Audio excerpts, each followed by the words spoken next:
Olá, pessoal. Daremos início a mais uma videoaula, agora sobre o tema Primeira Guerra Mundial. Então, como podemos ver, aqui estão alguns dos fatores que levaram a esse conflito. Choque imperialista, né? A disputa por matérias-primas. Lembrando que, nesse período, as grandes nações europeias já passaram pela Primeira e pela Segunda Revolução Industrial. São nações altamente industrializadas e que dependem do acesso às matérias-primas para que possam, então, estar produzindo os seus produtos. A disputa por mercado consumidor. Óbvio que, ao produzir mercadoria em quantidade, havia necessidade de que esses produtos fossem consumidos.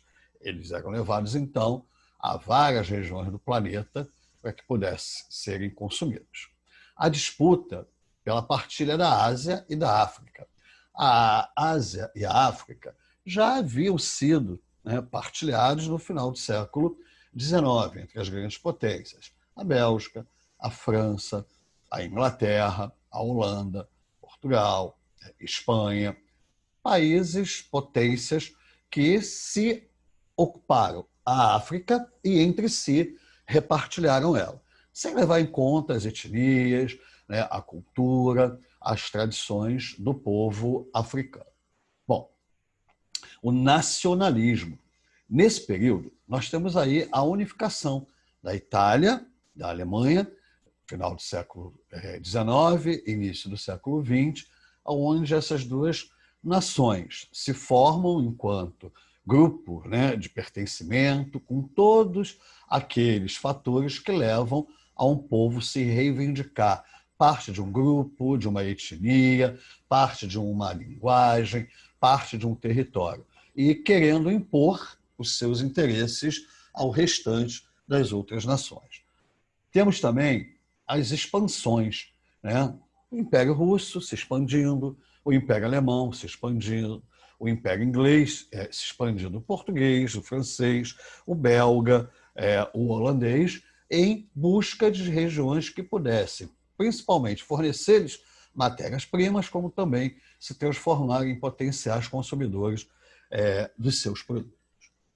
Bom, temos aí também o nacionalismo. Nacionalismo esse que já vem lá desde a formação dos primeiros estados nacionais, como Portugal, a Espanha, a Inglaterra, a França, com a Revolução Francesa, onde se cria esse sentimento de, como eu já falei, pertencimento a um determinado grupo, de uma superioridade desse grupo sobre os demais, de imposição de seus valores étnico-culturais aos outros países naquilo que nós chamamos de missão civilizatória, que foi muito utilizado, principalmente para colonização da América, da África e também da Ásia.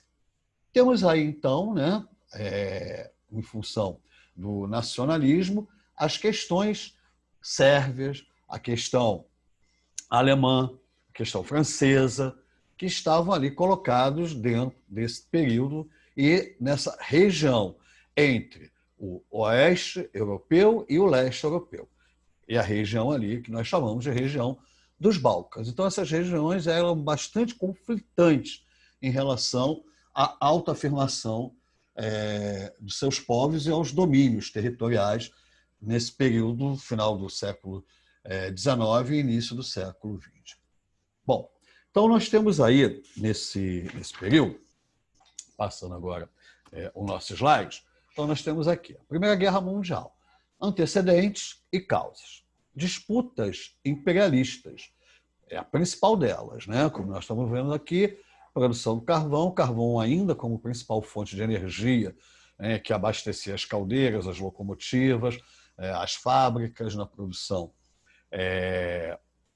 industrial do período, e temos aqui a produção do aço, o controle das grandes jazidas de aço, para que pudessem ser produzidos os grandes equipamentos, as mercadorias, ainda lembrando que não temos ainda o plástico, o nylon, esses serão utilizados mais tarde, principalmente com o uso do petróleo, né, o refino do petróleo e a entrada do petróleo, do combustível fóssil, como principal matriz energética do mundo industrializado.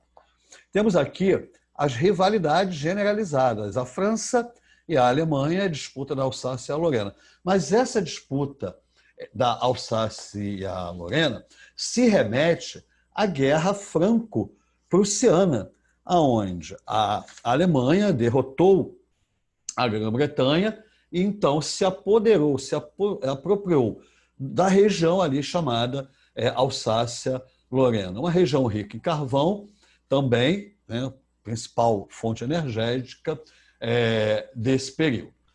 Bom, então, dando continuidade, temos aqui, como eu acabei de falar, a Guerra Franco-Prussiana, que vai de 1870 a 1871. O belicismo alemão. O que é o belicismo alemão? A Alemanha, que havia se constituído tardiamente como uma potência, né, industrializada, sobre o controle do chamado ali a região da Prússia, vai então começar a se preocupar em resguardar suas fronteiras, em ter acesso às regiões antes controladas pelas outras grandes potências da época, e ela vê a necessidade então de se armar, de ter uma poderosa máquina de guerra, uma indústria armamentista, né, belicista, um poderoso exército para que lutasse pelos seus interesses, sejam eles na Europa, sejam eles fora da Europa. Temos, então, a aliança com o Império Austro-Húngaro. Né? Por que a aliança com o Império Austro-Húngaro? Aquela questão do Estado-nação, da grande Alemanha, da missão civilizadora, juntar todos aqueles povos que falavam a língua germânica numa única grande nação, que essa era a grande nação capaz de civilizar o mundo, de levar o desenvolvimento, de levar o conhecimento, formando assim, então, uma espécie de super-nação. Temos aí também, né, a questão do pan-germanismo e o pan-eslavismo. Se, por um lado, a Alemanha queria construir essa grande nação, essa grande Alemanha, juntando todos os povos de língua germânica, o pan-eslavismo, principalmente sob o controle da Rússia, queria também unir todos os povos de língua eslava, formando também essa grande pátria, essa grande nação, e para que fosse difundido, divulgado, né, massificado na região ali dos Balcãs, do leste europeu, os valores eslavos, valores, principalmente os valores russos, controlando então essa região. E aí temos um sistema chamado sistema Bismarck. Bismarck foi, né, o chanceler alemão que vai montar toda uma estratégia. Aqui está ele, a figura do Otto von Bismarck, aonde, num engenhoso, um grandioso engrenagem de engenharia política, ele vai formando e fortalecendo a Alemanha como nação protagonista desse período. Então, ele vai construir acordos, ora com a Áustria, ora com a França, ora, né, com o Império Austro-Húngaro, numa perspectiva de garantir, né, e consolidar o domínio e a presença alemã aí no território, não só europeu, como também, né, na região ali dos chamados Balcãs. E temos, então, a chamada paz armada. Paz armada, na verdade, nada mais, nada menos, nós já havíamos visto isso, né? Lá no 6º ano vocês aprenderam isso, né, com a famosa Pax Romana, que era exatamente, né, Roma tinha um poderoso exército e esse exército romano impunha a sua cultura, o seu modo de vida, os seus valores a outros países. Isso tudo, é óbvio, na época, não só usando da diplomacia, mas principalmente da força, né, do poderio bélico do seu exército para se impor e controlar uma vasta região do planeta. E não é à toa, né, que quando nós chegarmos lá na frente, nós vamos ver, né, que o Hitler foi um cara que tentou edificar, reconstruir, né, o Império Romano. Né? Era essa mais ou menos a intenção que ele tinha. em levar os valores alemão para várias regiões do planeta, impondo, então, a supremacia da raça alemã. E aí tem aquele questão de eugenia, coisa que não cabe agora, mas que eu acho que é interessante que vocês saibam. Bom, então está aqui a paz armada, né, os investimentos, o aumento do poderio bélico e das forças armadas de nações como a Alemanha, a França, a Inglaterra, a Rússia, embasado em valores nacionalistas, patrióticos e imperialistas. Bom, problemas, né, diplomáticos na formação dessas alianças. É óbvio que se temos nações poderosas, armadas, industrializadas, cada qual dela quer buscar ser hegemônica, ou seja, ser superior à outra, impondo as suas regras aos outros grupos de nação. Então, nós temos aqui a Sérvia contra a Áustria, questões ali dos Balcãs, né? A Sérvia, um país basicamente de valores, língua, cultura eslava, contra a Áustria, que tinha na sua maioria povos de cultura germânica, língua germânica, mas a Áustria querendo então se impor sobre os sérvios.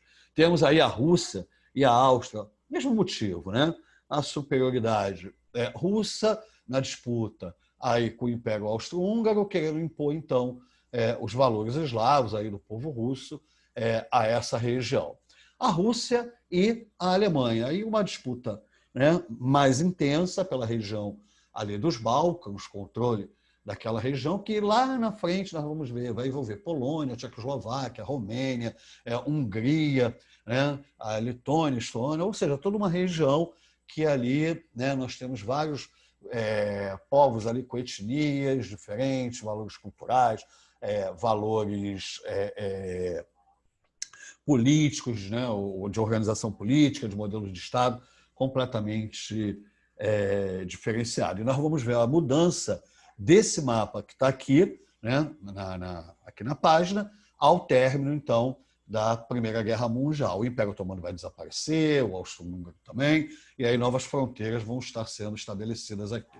E nós temos aqui o chamado plano Scherff, né, que era uma estratégia montada pelo Otto von Bismarck, que eu já falei, o chanceler alemão, em que, né, em decorrência do assassinato do Francisco Ferdinando, que foi o estopim da guerra, a monarquia austro-húngara declarou guerra aos sérvios, em 1914.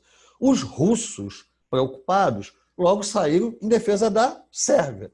Já os alemães, né, solidários aos austríacos, declararam guerra também à Rússia em 1º de agosto. E a França se colocando em uma ação ambiciosa, né, tentando derrotar rapidamente aí, a Rússia. E a Rússia, então, vai elaborar esse chamado Plano Scherff, onde a Rússia vai tentar derrotar rapidamente a França, vai tentar fazer, né, com que os russos não possam responder rapidamente, né, tentando buscar aí uma neutralidade dos russos, e, ao mesmo tempo que, posteriormente, eles vão invadir a Bélgica, rompendo o acordo de neutralidade da Bélgica, para que se pudesse, os alemães, né, pudessem chegar rapidamente até a França, tentando, assim, conquistar o território francês.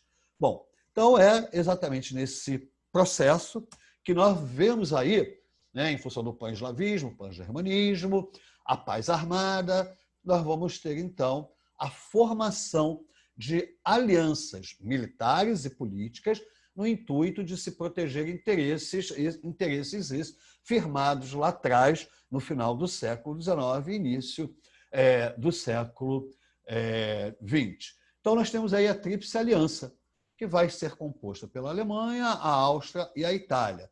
A Itália, que ao longo, né, da guerra recebeu o apoio do Império Turco-Otomano, Bulgária e etc., né, e outros países aí da região.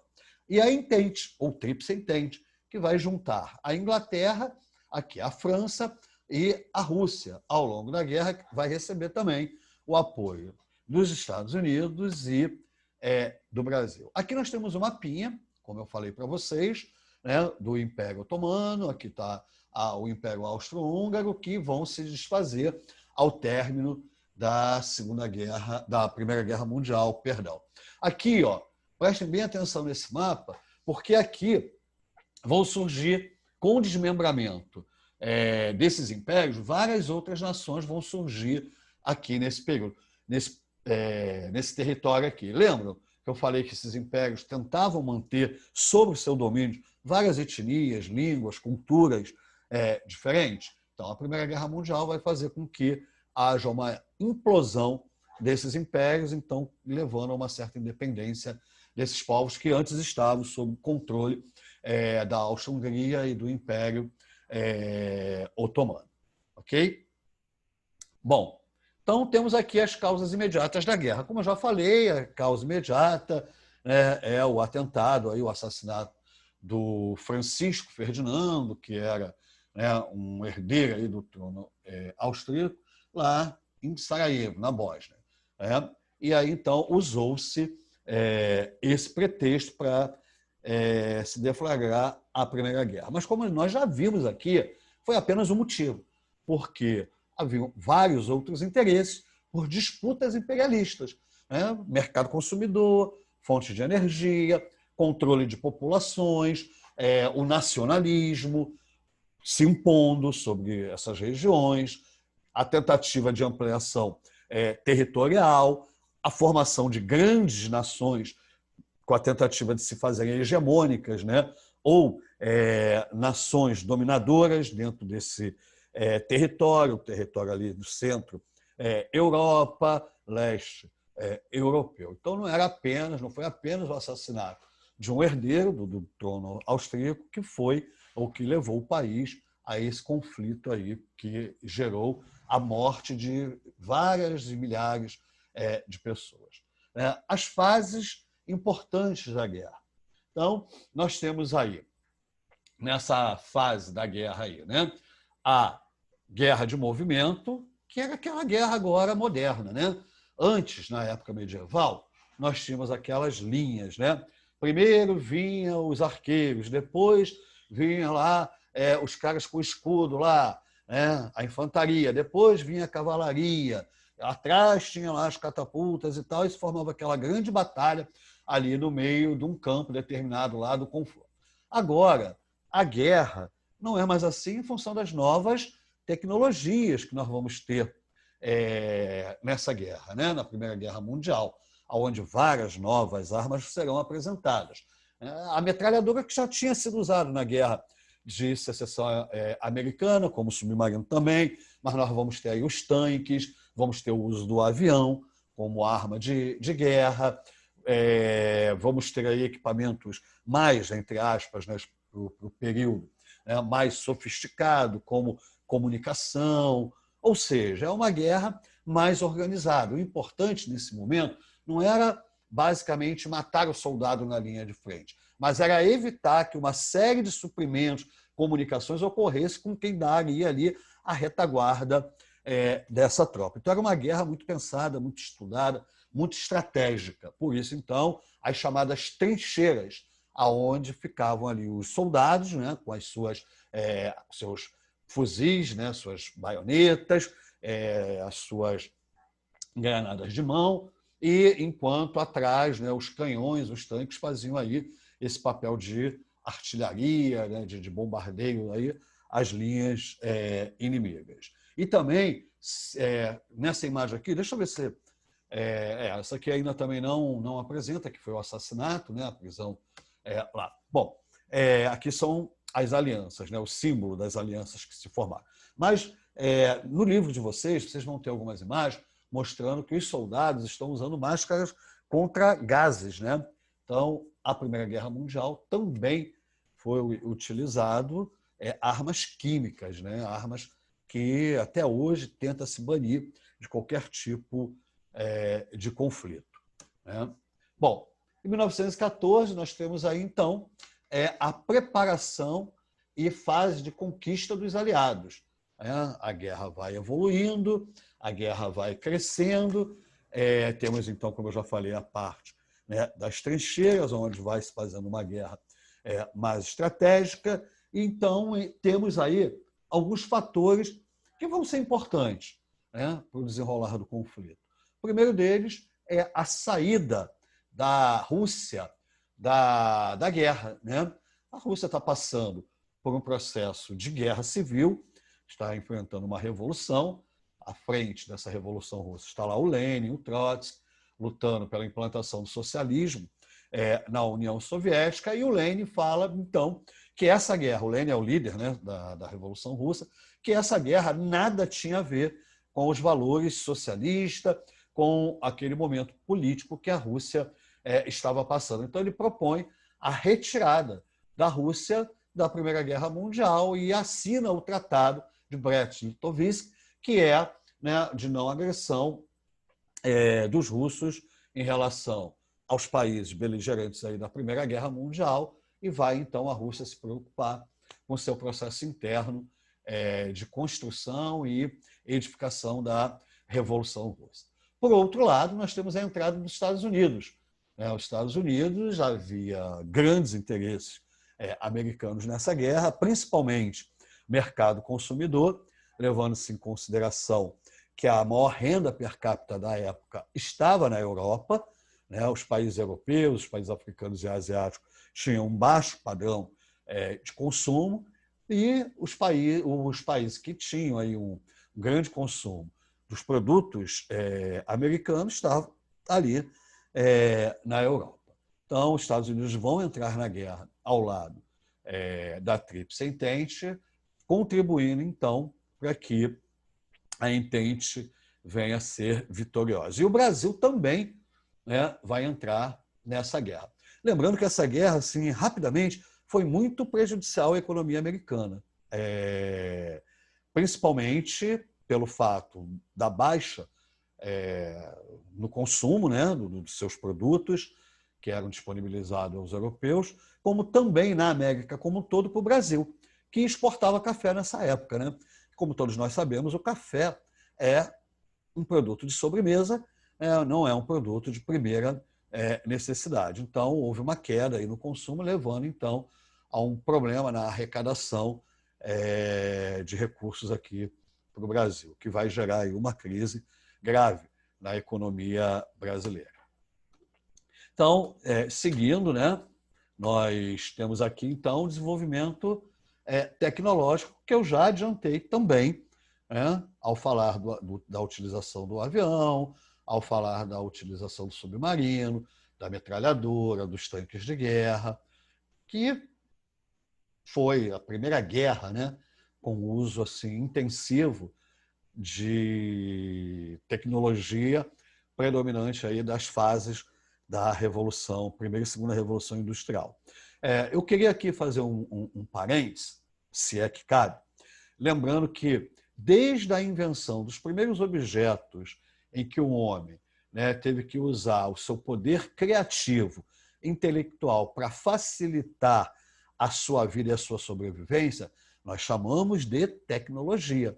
Desde a pedra, que serviu como pilão, né, ao arco e flecha, e outros equipamentos que o homem foi criando ao longo do seu desenvolvimento histórico, são chamados, né, de desenvolvimento tecnológico. Nada disso seria possível se não tivesse ocorrido a primeira revolução agrícola, né, onde o homem descobrisse como plantar, os equipamentos, período, ou seja, essa fase lá do Neolítico foi muito importante para o homem, né, no seu desenvolvimento. Então, temos aí a aviação, a utilização de balões meteorológicos, né, e era muito importante porque se lutava em campo aberto, era preciso saber das condições do tempo. A criação do submarino e os rápidos encouraçados. A criação do submarino, como eu já falei, o submarino já havia sido usado, tá, no final do século XIX, na Guerra de Secessão Americana. O fim das batalhas clássicas, como eu falei, né, onde havia aqueles enfrentamentos de linha, cavalaria, arqueiros e tal, as batalhas medievais. E agora o uso dessa grande tecnologia, como comunicação, aviação, tanques, equipamentos modernos, gases, né, armas químicas, e o desenvolvimento da química e da atividade farmacêutica. quase boa parte, ou a maioria, das grandes conquistas que o homem tem, seja no campo da ciência, da medicina, da engenharia, da arquitetura, até mesmo das artes, né? Advém desses momentos de conflito, né? A corrida armamentista, quando da União Soviética e os Estados Unidos, após o término da Segunda Guerra Mundial, e a corrida espacial, vai fazer com que a microinformática seja amplamente desenvolvida e depois massificada entre todos nós, com o uso de celulares, equipamentos, né, portáteis, que nós vamos hoje consumimos, hoje utilizamos aí no nosso dia a dia. Vide o que nós estamos fazendo agora aqui com nossas aula à distância, com o uso do computador, do celular e da internet. Bom, então aqui alguns desses equipamentos, né? Os tanques, né? Bastante modernos para a época, vocês não acham? Aí o avião, o Santos Dumont, ele, pelo que dizem, né? Não sei se isso é verdade ou não, mas é que ele ficou muito decepcionado ao ver o avião sendo utilizado como arma de guerra. Na cabeça dele, ele tinha inventado um equipamento que era para lazer, para passeio, diversão, e não para destruição, né? Então, temos aqui o submarino, como já falou, e atrás vocês têm aí os encouraçados, as fragatas, são equipamentos, né, da Marinha, para uso intensivo de conflito. Bom, e aí então temos as consequências da guerra. Aproximadamente 20 milhões de mortos. Gente, lembrando sempre que a guerra ocorre em território europeu. Os países, né, fora ali a Europa foram afetados? Sim, né? Eram navios mercantes levando mercadorias que eram afundados pelos navios da Aliança, ocupação de alguns territórios impedindo ou dificultando acesso à matéria-prima e ao consumo de certos produtos industrializados. Mas o centro da guerra, onde caíram as bombas, os conflitos, as guerras, a maioria dos mortos, dos mutilados e tal, se deu, né, em solo europeu. A ascensão dos Estados Unidos, maior potência do mundo, né?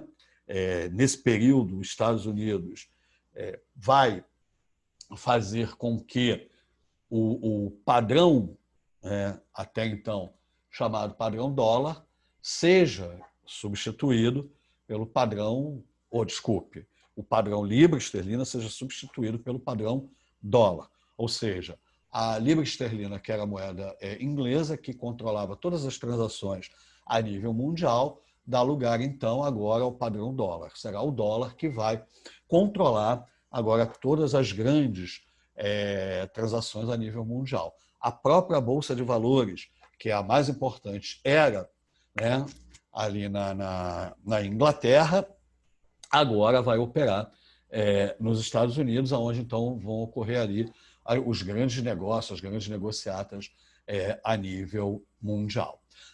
A Conferência de Paris, que vai dar origem ao acordo, chamado Tratado de Versalhes, ou Ditado de Versalhes, que vai impor uma série de cláusulas à Alemanha derrotada. Tá? Então, nós temos aí o Tratado de Versalhes, a chamada Paz dos Vencedores. A Alemanha é declarada culpada e, por isso, então, terá aí todo o ônus aí, de indenização aos países vitoriosos. A devolução do território da Alsácia-Lorena à França, que havia perdido, né, para a Alemanha lá na Guerra Franco-Prussiana no final do século XIX, perda de todas as colônias que a Alemanha tinha conseguido a partir da Conferência lá de Berlim, né, que era ali a região do Congo, tal, vai se perder. Vai haver a perda de 1/3 do território alemão, que vai ser ali dividido, né, vão se formar ali países ali, como a Polônia vai ocupar parte do território alemão, inclusive isso vai ser pano para a Segunda Guerra Mundial. A indenização, né, aos vencedores, limitação do seu exército, ou seja, A Alemanha não poderia mais ter uma política belicista de armamentos, né, de ter um grande exército, ela estaria proibida para que evitasse novos conflitos, proibição de fabricação de navios de guerra. É óbvio, nesse período, apesar do avião, apesar dos tanques de guerra, o mar, um grande comércio, ainda era realizado via mar. Até hoje, né? Uma boa parcela do comércio mundial ainda é realizado via, né, oceanos. Então, a Alemanha teve que ter aí, né, os países vitoriosos impuseram aí uma limitação à fabricação desses navios pela Alemanha. Proibição de se unir novamente com a Áustria, essa era uma grande jogada. Ora, a Alemanha queria anexar, formando a grande nação, a grande pátria germânica e tal, mas ora, estrategicamente, politicamente, diplomaticamente, se unia, fortalecendo então, ou tentando fortalecer os seus interesses. Crise econômica sem precedentes na Alemanha, óbvio. É um país destroçado por uma guerra, tendo que pagar indenização a outros países, perde regiões importantes, não só no seu território, como a Alsácia e a Lorena, perde colônias que são importantes no fornecimento de matéria-prima para mercados consumidores. Então, uma crise de desemprego, desvalorização da sua moeda, né, doenças que vão se espalhar pelo território alemão, ou seja, a Alemanha vai viver uma grande crise econômica, social, política nesse período. O revanchismo alemão, a Alemanha, né, não vai aceitar esse tratado, o tempo todo ela vai tentar estar rediscutindo as cláusulas desse contrato, né, ou desse tratado, mas só vai haver mesmo a ruptura dele lá na frente com a Segunda Guerra Mundial. E temos aqui a formação da Liga das Nações, sem a participação dos Estados Unidos, a Rússia e a Alemanha. Aqui são países, né, ali da região da Alemanha, desculpe, da Europa, que vão estar tentando, de alguma maneira, formar uma geopolítica, um corpo diplomático para estar discutindo todas essas grandes questões ali, fronteiriças, linguísticas, culturais, que estão estabelecidas ali na Alemanha. Fora também a questão das colônias, né, do imperialismo desses países. Ok? Espero, pessoal, de alguma maneira, ajudado a vocês com essa videoaula. Vocês têm o livro didático, vocês podem estar usando, já foi passado para vocês também o formulário com as questões sobre a Primeira Guerra Mundial. Espero que vocês possam estar respondendo a contento esse formulário e que tenham um bom aproveitamento do material que nós estamos disponibilizando para vocês. Gente, obrigado e até breve.